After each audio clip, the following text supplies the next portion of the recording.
Satu, alladzina hum fi salatihim khashi'un.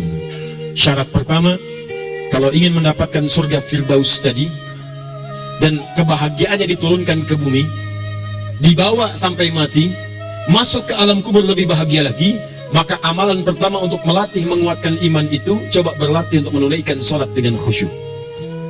Kalau Anda kerjakan benar sholat ini, maka apa yang Anda dapatkan? Teman-teman ingat betul, saya mau tanya sebentar. Keabadian yang abadi disebut dengan sa'id. Kalau kita ingin turunkan ke dunia percikannya kita dapatkan, usahanya disebut dengan apa? Masih ingat? Aflah itu kalau didapatkan, kata dasarnya apa tadi?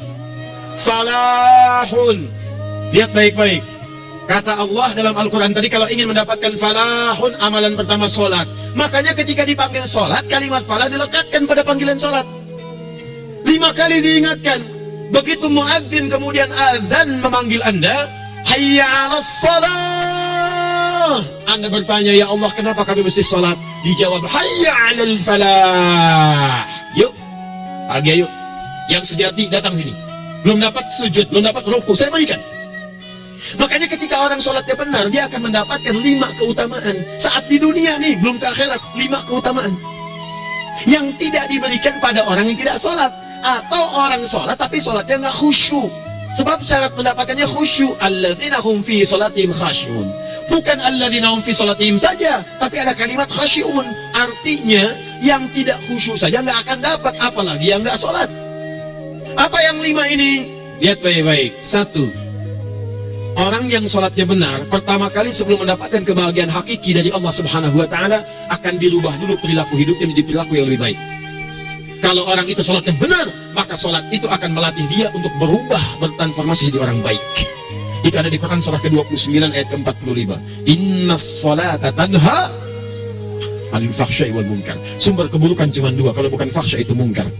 Maaf, pornografi, porno aksi, LGBT, kata-kata jorok, kotor itu fahsya.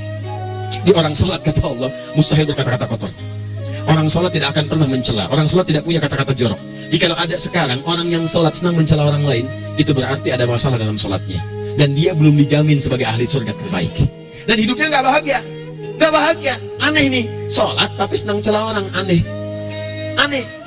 Yang paling bahaya adalah menikmati celahannya. Itu yang paling aneh. Anda ngaji. Anda ikut taklim. Taklimnya sesuai Quran. Taklimnya petunjuk sunnah. Anda sholat dan puasa. Tapi Anda masih senang mencela orang lain. Dan menikmati celahan itu. Kalau nggak mencela, kayaknya nggak komplit kehidupan. Maka ada yang salah dengan ibadah Anda. Ada yang keliru. Karena mustahil taat bertemu dengan maksiat. Itu mustahil. Mungkar, keburukan yang diingkari oleh hati. Sumbernya nafsu perut dengan akal. Bohong, mencuri, menipu, membunuh, merampok, membegal, mabuk, dan sebagainya. Itu namanya mungkar. Orang sholat gak mungkin mengerjakan mungkar. Jadi kalau sholat kita benar, cukuplah Anda sholat, maka Anda akan jadi orang baik. Makanya kata Nabi, Anda punya anak dari kecil ajarin sholat. Sholat kalau naik jadi balik, kerjakan terus. Kasih pelajaran membuat dia mengerti. Kalau masih susah, berikan pelajaran. Ini sering diterjemahkan dengan memukul. Mukul di Arab beda dengan konteks mukul sekarang. Mukul di Arab tuh ngasih pelajaran supaya ngerti. Anda bisa terjemahkan dengan konteks lain. Uang jajannya tahan, yang kesukaannya simpan dulu.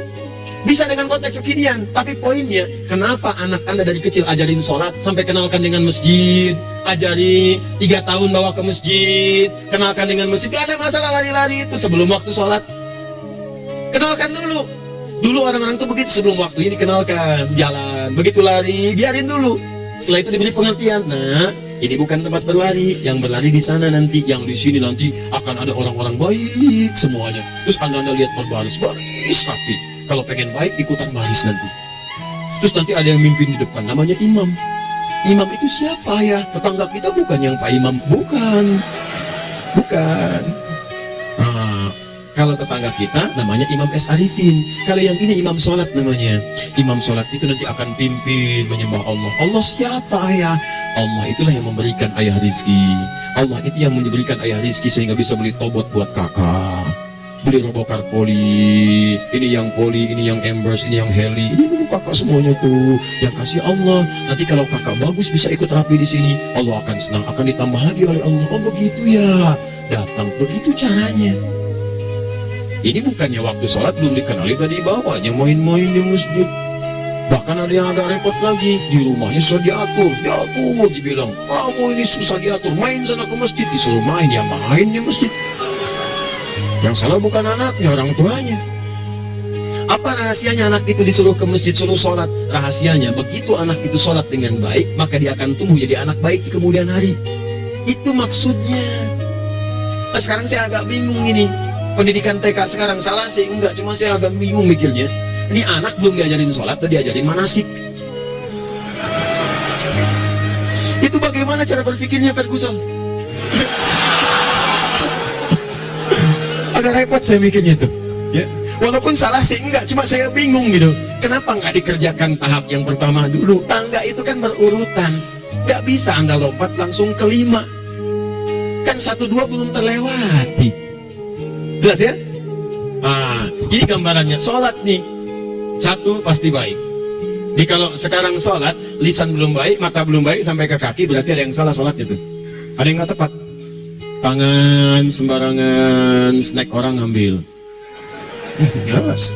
Tuh sendal orang, mau wudhu nggak ada sendal, pakai sendal orang. Udah bilang belum? Kehujanan pakai payung orang. Udah bilang belum? Ya kan gampang Ustaz. Ini kan juga mungkin diikhlaskan karena Allah. Ya ikhlas, cuman pakainya belum minjam. Bagaimana kalau sedang pegang payung itu keluar, Anda meninggal? Nah, coba mikirin ke situ. Coba ke kantor. Kalau didorong proyek yang nggak jelas, minta tanda tangan, pikir lu bagaimana kalau meninggal? Kemarin saya sama teman-teman artis saya katakan begini, Anda ya, kalau Anda mengaji dengan saya, jangan pernah menerima peran maksiat. Walaupun itu sekedar adegan, tapi itu maksiat. Kalau bayangkan ketika Anda memerankan itu, Anda diwafatkan oleh Allah Subhanahu Wa Taala. Maka demi Allah saya katakan tidak ada faedahnya Anda ngaji sekarang, ngaji besok. Ketika Anda menerima peran itu, Anda wafat dalam keadaan bermaksiat di hadapan Allah Subhanahu Wa Taala. Maka saya pun katakan pada Anda, ayo belajar yang betul, pahami. Bangun sholat, belajar, dalami seperti orang tua kita dulu. Tinggalkan nyontek, budaya yang nggak jelas. Rasakan ketika nyontek Anda wafat. Apa yang Anda dapatkan? Di Libya itu, kalau nyontek, di Libya ya, saya pernah sekolah di Libya nih. Itu kalau nyontek di Libya aja dulu. Dan rekornya 100% ketahuan.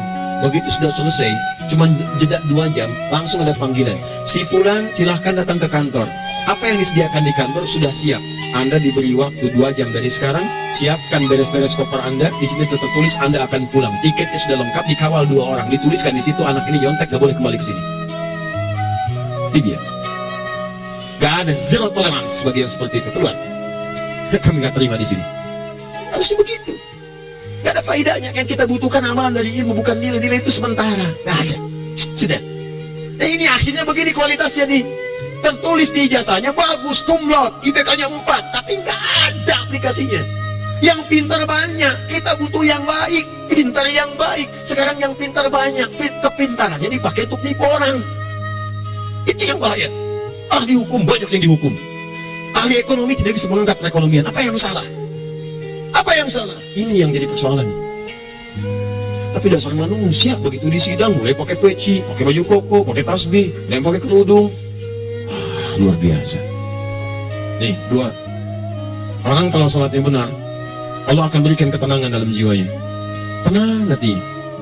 Jangankan musibah kecil, musibah paling besar pun tenang aja dia. Tenang, dia paham rumusnya. Allahu Akbar. Turun Quran. Surah ke-13 ayat ke-28. Ala bidzikrillahi tatmainnul. Yakinkan pada dirimu, zikir kepada Allah membuat hati tenang. Di antara turunan zikir amalannya adalah sholat. Dan dimana tahunya Quran surah ke-20 ayat ke-14. Innani anallahu la ilaha illa ana fa'budni wa aqimis salata li dzikri. Saya Allah, kata Allah ke Nabi Musa. Tidak ada Tuhan selain saya, sembah saya. Bagaimana menyembahmu ya Allah? Tunaikan salat sebagai zikir kepada saya, zikir. Maka kalau Anda sedang tidak tenang, ayo ke masjid. Banyak zikir itu, baca Quran zikir. Quran surah 15 ayat 9. Inna nahnu nazzalna dzikra. Kami turunkan Al-Quran sebagai zikir. Jadi kalau Anda sedang baca Al-Quran, Anda sedang berzikir. Ibu kalau sedang nggak tenang, Bu, gelisah, nggak enak, nggak usah mengeluh, apalagi bikin status gak karuan. Ibu wudhu, ambil mushaf baca. Begitu sedang baca ada ketenangan dalam jiwa. Berdoa, zikir. Kalau sedang nggak tenang, besok ada proyek, doa dulu. Doa itu memberikan ketenangan. Makanya doa disebut dengan zikir. Quran surah ke-7 ayat 205.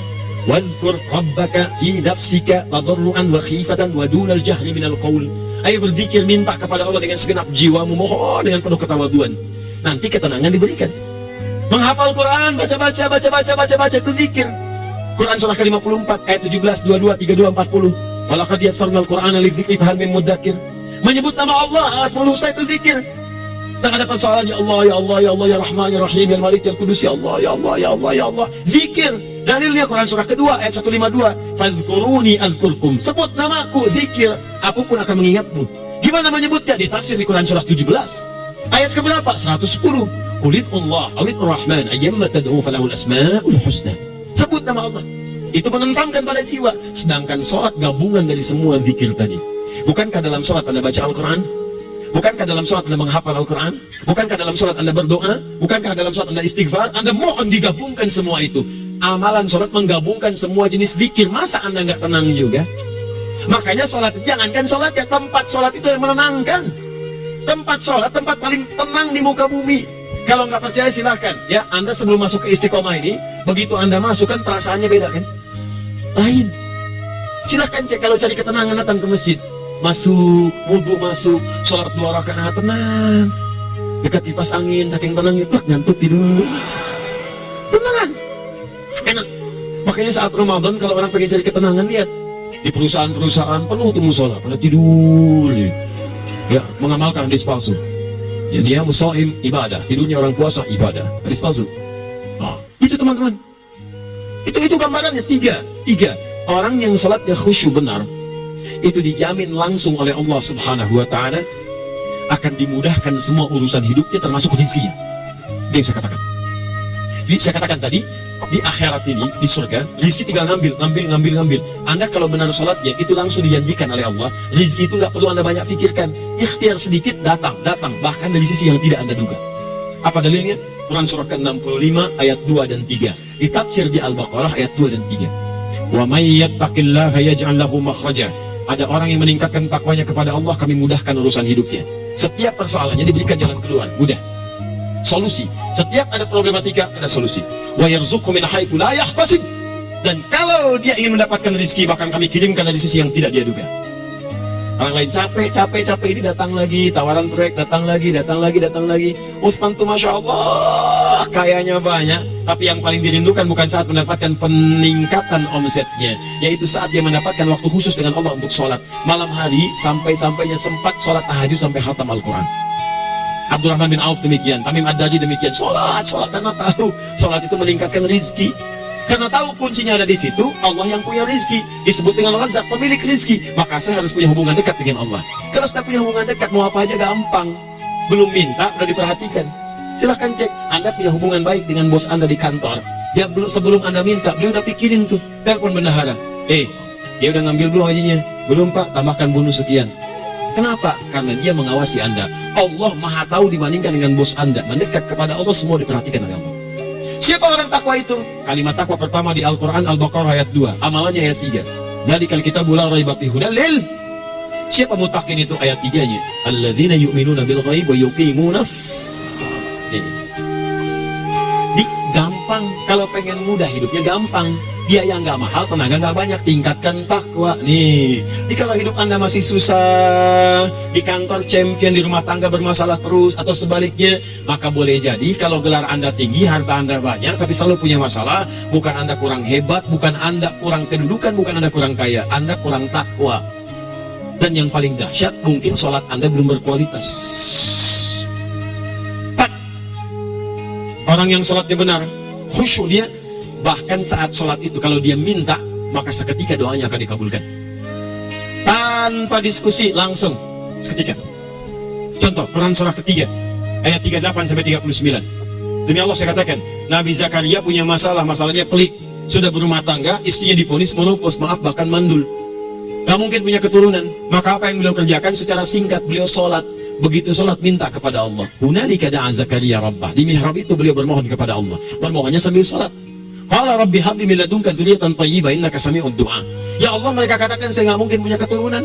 Sekarang saya ingin katakan, ya Allah, saya hanya minta darimu saja, saya nggak akan dengarkan mereka. Ya Allah, mohon Engkau maha mendengar, ya Allah.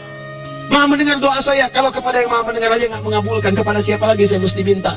Apa yang terjadi? Fanadatul malaikat wa huwa qa'imun yusalli fil mihrab. Turun malaikat mengabarkan sedangkan beliau masih sholat, belum selesai dalam sholatnya. Sholat khusyuk itu belum selesai sholat aja dikabulkan, doa sudah turun. Sholatnya belum selesai, doa sudah dikabulkan.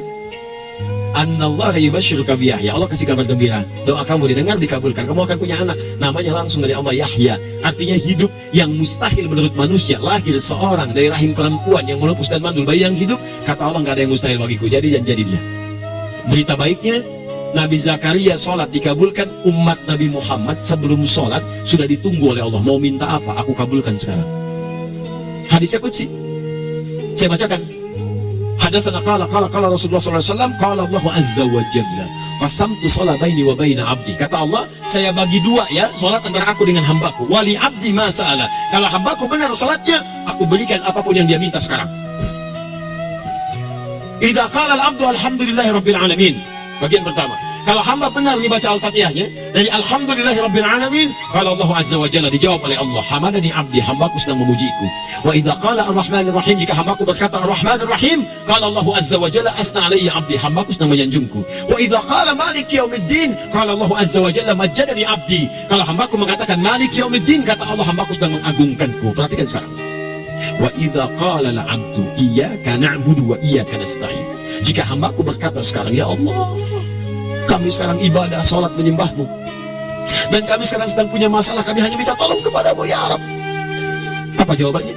Beda dengan sebelumnya. Kata Allah, hadza baini wa baina abdi, inilah perjanjian antara aku dengan hambaku. Wali abdi, kalau hambaku benar khusyuk sholatnya sampai detik ini, baru sampai Al-Fatihah itu pun belum tuntas. Baru sampai Al-Fatihah itu pun belum tuntas. Kalau benar bacaannya, betul sholatnya dari takbir sampai dengan selesainya, sampai ayat itu, iyyaka na'budu wa iyyaka nasta'in, kata Allah, masalah apapun yang dia minta sekarang, aku akan kabulkan. Besok saya kasih rahasia. Yuk, yang di KBP ada awal pembuka di awal sebelum Al-Fatihah, yang kalau Anda benar bacanya, itu pengantar kepada pengabulan doa di Al-Fatihah. Apa itu? Besok. 5. Yang kelima ini yang paling diharapkan, dan ini penutup dalam kajian kita malam ini. Teman-teman sekalian, perhatikan baik-baik. Jika Anda benar mengerjakannya, maka Allah akan jamin langsung Anda akan mendapatkan kesuksesan dan kebahagiaan di semua aktivitas Anda. Kalau jadi suami, suami yang sukses, rumah tangga yang bahagia. Kalau jadi pegawai, pegawai yang sukses, dan di kantor bahagia. Masih ingat? Kesuksesan yang menghadirkan kebahagiaan, konteksnya dunia disebut dengan falah, dipegang disebut dengan aflah. Dikembalikan lagi ke atas, ke surah ke-23 ayat 1 dan 2. Qad aflahal mu'minun. Apa amalannya? Alladzina hum fi salatihim khashi'un. Persoalannya, kalau Anda salat belum mendapatkan satu di antara 5 ini, apa masalahnya? Pertama masalahnya, kata Al-Quran, boleh jadi yang salat itu belum khusyuk. Apa itu khusyuk? 2 maknanya, dan saya tutup di sini. Apa yang 2 itu? 1, kebanyakan orang salat masih membawa dunia dalam salatnya.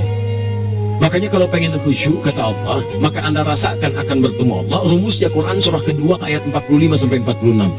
Rasakan secara singkat, mungkin itu sholat terakhir yang Anda akan kerjakan dalam kehidupan. Mungkin di sholat itu Anda wafat. Kata Allah, alladzina yadhunnuna annahum mulaqu rabbihim. Orang khusyuk itu sudah kelihatan dari sebelum sholat, dia sudah merasa persiapan menghadap Allah. Persiapan ke manusia aja, dia sudah siap-siap, mandi dulu, ganti pakaian, pakai parfum, macam-macam dan sebagainya, hanya memenuhi undangan manusia. Allah mengundang Anda 5 kali dalam sehari. Ya maaf, mengabulkan doa Anda, mencukupkan kebutuhan, menyembuhkan kalau sakit, disiapkan Anda. Harusnya apa? Penampilan sempurna. Kata Quran, orang khusyuk itu kelihatan sebelum sholat, pakaiannya kelihatan. Quran surah 7 ayat 31, ya bani Adam khudhu zinatakum inda kulli masjid. Ya anak cucu Adam, kalau tiba panggilan dari masjid, kenakan pakaian terbaikmu. Di anak cucu Adam tuh kelihatan. Kalau orang khusyuk, begitu azan kelihatan pakaiannya lain, pakaiannya indah. Khudhu zinatakum, kenakan pakaian terbaikmu. Dipakai, bertemu Allah, bertemu manusia aja pakaian bagus-bagus. Ini aneh ya, ada orang salah ibadah aja, orang salah ibadah pakaiannya bagus-bagus. Lihat nih hari-hari tertentu, besok tuh orang mau ke tempat masing-masing tuh, ada yang pakai jas, pakai dasi, pakai batik, pakai kebaya, anaknya dibawa, dikuncir 2, bawa manisan macam-macam. Mau salah ibadah aja, tampilan bagus. Masa antum yang benar ibadahnya nggak bagus? Bedakan pakaian futsal, pakaian sholat ganti dengan yang sholat. Ini gimana pakaian sholat pakai pakaian futsal? Depannya gambar Messi, belakang Ronaldo. Repot. Malaikatnya juga bilang, kamu salah baju, harusnya Luka Modric.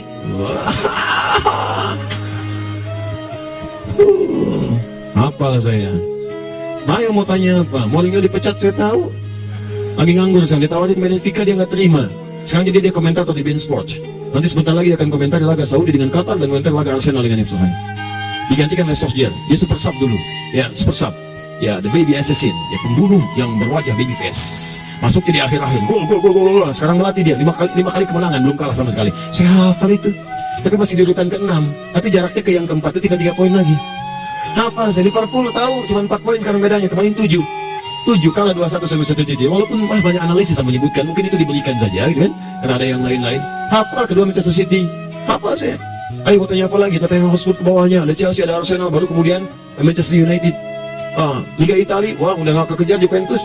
Ya, apa lagi? Dan seterusnya lah. Gak ada ujungnya bahas yang begituan. Jelas ya? Maksud saya, Anda tanya itu saya jawab.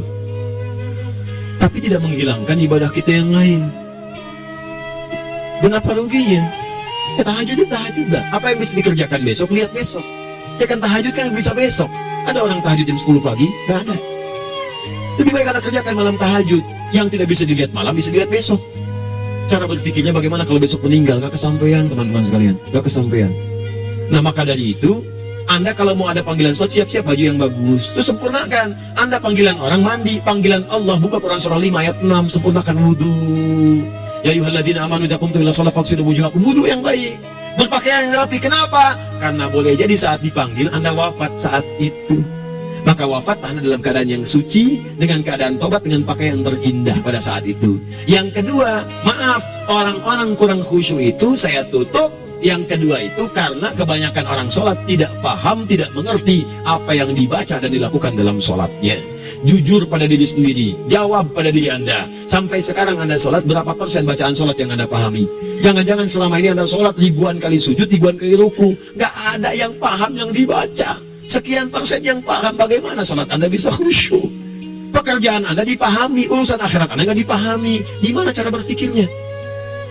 Aku yang bagaimana atau engkau yang harus bagaimana? Ya, coba berubah. Nah ini baru satu amalan, belum yang lainnya.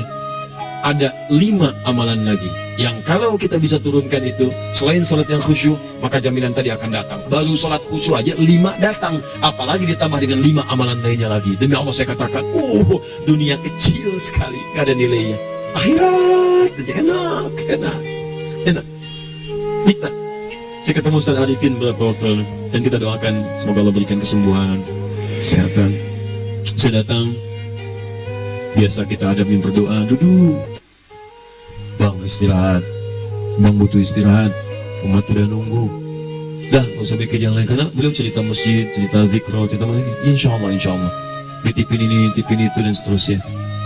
Dan yang paling indah adalah, Bang, kita saling panggil weekend. Nikmat, gak ada yang senikmat ini.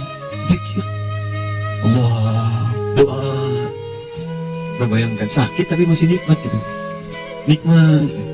Iya bang, saya paham. Istirahat dulu. Banyakkan nanti orang jengkuk. Saya pamit dulu ya, supaya bisa istirahat, supaya tenang. Lama kita pegangan tangan, ngobrol, saling mendoakan. Itu nikmat. Dan cara berpikirnya kalau sudah pakai iman, semua nikmat. Ada uang nikmat, gak ada uang nikmat, sakit nikmat. Karena cara berpikirnya lain. Nanti kita bertemu lagi, saya terangkan pada Anda, dan saya contohkan satu kisah. Bahkan ketika ada orang yang diuji Allah dengan ujian yang sangat luar biasa, yang menurut sementara orang itu ujian sangat luar biasa menggetarkan jiwanya dan susah untuk bertahan, tapi orang ini nikmat saja menjalaninya. Nikmat. Ada yang di rumah tangga, ada yang di macam-macam. Contohnya banyak. Satu contoh saya berikan di malam ini. Sekali suami istri, wah luar biasa. Istrinya itu cerewet ya Pak, bukan cuma cerewet, keselin bagi suaminya. Maaf Bu ya, bukan ibu maksudnya. Jadi semua yang dikerjakan suami salah. Pengen mangga, ayah, kalau kita sekarang dibeli mangga, kenapa mangga yang ini? Si pengennya mangga yang lain. Belikan mangga, kenapa beli mangga aja? Jeruknya mana? Jeruk, semua. Pokoknya semua yang kerjakan suami salah. Tapi suami tidak pernah mengeluh. Ini kerjakan, itu kerjakan. Satu kali, perhatikan cara memandangnya. Ketika iman sudah masuk ke dalam jiwa, kata temannya, istri kamu ini begini, nyusahin kamu. Kenapa kamu gak cari yang lain? Kan gampang ada syariat. Udah pisahin aja, cari yang lain. Kamu tenang ibadah. Apa jawabannya? Hei, Allah sudah turunkan surga ke saya lewat dia. Kenapa kamu meminta saya untuk menjauhinya dan meninggalkan surga saya? Di cara melihat dia, bukankah ketika ada berbagai keluhan saya sabar? Bukankah sabar mendekatkan saya ke surga? Allah kirimkan tipikal istri seperti ini supaya mendekatkan saya ke surga. Dengan itu kan saya banyak pahala. Saya sabar, pahala banyak. Sudah Allah berikan pahala kepada saya. Kamu malah nyuruh saya untuk berpisah dengan pahala itu. Perhatikan cara berpikirnya. Indah. Kalau rumah tangga seperti ini semuanya enak. Suaminya biasa-biasa, istrinya cantik, luar biasa. Begitu berdandan kelihatan, kata suaminya, Masya Allah, wajahnya tak berpaling, mata tak berkedip. Kata istrinya, ya zauji madhabik, sayang kamu kenapa? Oh syakiran lillah bihadari, demi Allah aku bersyukur mendapatkan istri secantik kamu. Kata istrinya, nahnu fil jannah zauji, kita berdua di surga. Kata suaminya, kok bisa begitu jawabanmu? Iya, kamu bersyukur dengan keadaanku, aku bersabar dengan keadaanmu. Catat. Bukankah orang syukur dan sabar di surga? Tuh lihat, canda-canda orang-orang soleh itu begitu. Nikmat ketawa walaupun nyelekit di hati. Cuman bawaannya enak gitu. Nah, nanti itu ada tuh, nanti saya turunin tuh. Yang di rumah tangga, yang ini, yang itu nanti. Kapan? Pertemuan berikutnya. Ya, jadi kita cukupkan dulu di malam ini apa yang kita pelajari, supaya nanti nggak terlampau banyak kita dapat materi. Cuma sayang sedikit mengamalkan. Saya sudah tuangkan di sini. Banyak saya tuliskan, termasuk di keluarga, di macam-macam. Ini saya tulis, tapi silahkan Anda baca. Kalau ada manfaat silahkan dapatkan. Kalau ada yang kurang silahkan sampaikan untuk dikoreksi. Semoga Allah muliakan kita semua insya Allah. Sekali lagi, perbaiki hidup. Jangan banyak mainnya. Dan sudah, jangan banyak membuang dengan yang sia-sia, apapun yang dihadapi. Sekali lagi, tolong jaga kondusivitas, bantu negara kita, ketertiban, keamanan. Kalau saya menyampaikan sesuatu ada singgungan dengan yang kekinian, itu maksudnya koreksi masukan-masukan supaya diperbaiki. Tapi tetap dalam urusan pemilihan kita punya pilihan masing-masing yang tidak boleh dipaksakan. Jelas ya? Baik, jadi ya saya sampaikan sekali lagi. Pertama, pilih mana? Anda dipaksa harus ikut, atau yang kedua, kita bebas memilih sesuai dia. Nah. Sudah ya. Jadi kita akhiri. Subhanakallahumma bihamdika asyhadu an la ilaha illa anta astaghfiruka wa atubu ilaik. Wa akhiru da'wan alhamdulillahirabbil alamin. Berjumpa besok sesi terakhir fikih ikhtilaf di Masjid Ar-Rahman Kota Baru Parahyangan. Assalamualaikum warahmatullahi wabarakatuh.